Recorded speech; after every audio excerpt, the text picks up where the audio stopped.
Boasting the states I'm driving through for absolutely no good reason, welcome to New Mexico. What idiot decided we needed a new Mexico anyway? New Mexico, the state that looks like God sneezed a bag of sand across a map and said, let's make it mystical. New Mexico, you're not a state, you are a glitch in the matrix that no one bothered to patch. A state where every highway looks like the intro to a bad acid trip, and every town feels like it might disappear if you blink too hard. You call yourself the Land of Enchantment, but let's be real. This is the land of where the hell is the gas station? The land of, is that a vulture or an omen? And the land of, how long do I have to drive across this damn place?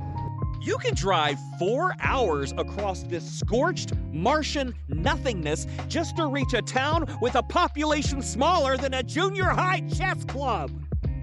And the scenery, yeah, it's beautiful in places, but it's definitely got that I'm about to get eaten by a skinwalker type of vibe. New Mexico's version of a rest stop is just a dead tree and 3 lizards staring at you like they're judging you for existing.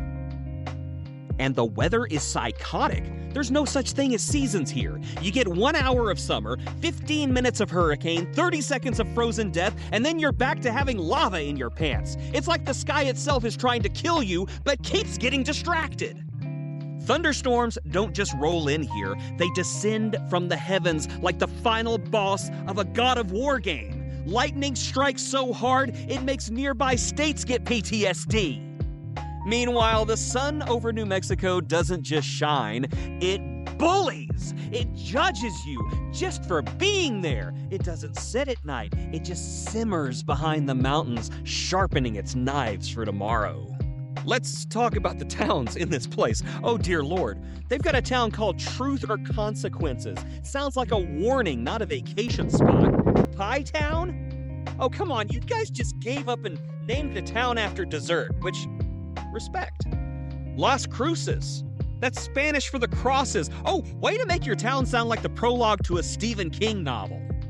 And then you have Roswell, where your tourism strategy is just screaming, aliens! Louder than your neighboring town's tornado sirens. At this point, Roswell's economy is 70% alien-themed hats and 30% people desperately seeking the truth.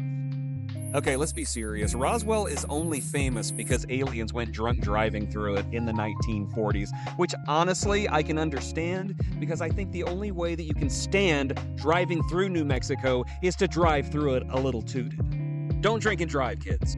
But man, New Mexico leans so hard into alien culture, their state bird is the UFO. You don't just believe in aliens here, you'd fight an alien. You'd marry an alien. You'd open a vape shop with an alien named Chad and just act like it's another Tuesday. And then there's Santa Fe, the one place on Earth where every building is legally required to look like it was made out of Play-Doh.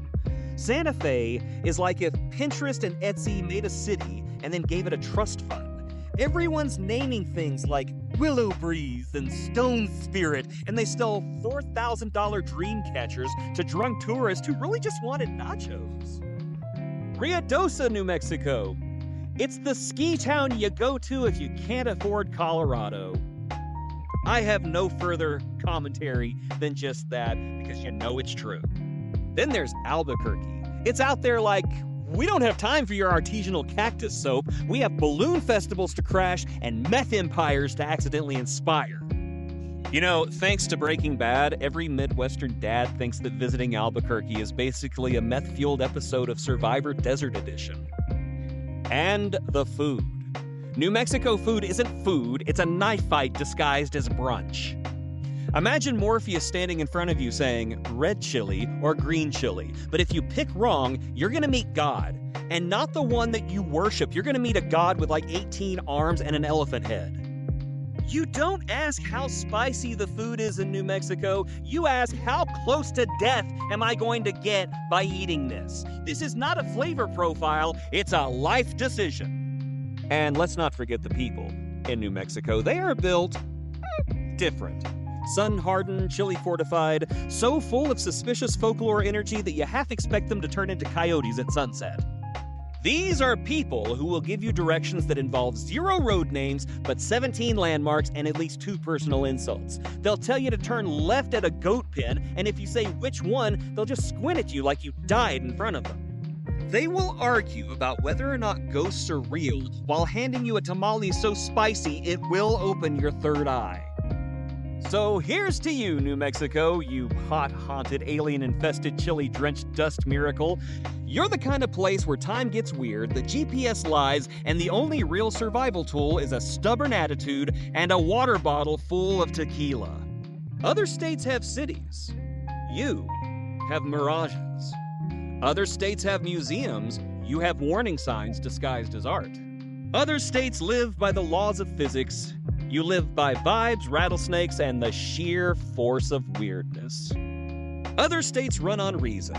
New Mexico runs on ancient magic, conspiracy theories, and the faint hope that whatever's catching you can't survive the 3rd bowl of green chili. So I'm going to leave my mark here. You know, if you ever see one of these stickers, take a picture of it, tag me on Instagram. So here's to you, New Mexico. Yes, you're weird, but I can't think of a way to finish this sentence diplomatically. I'm getting out of here.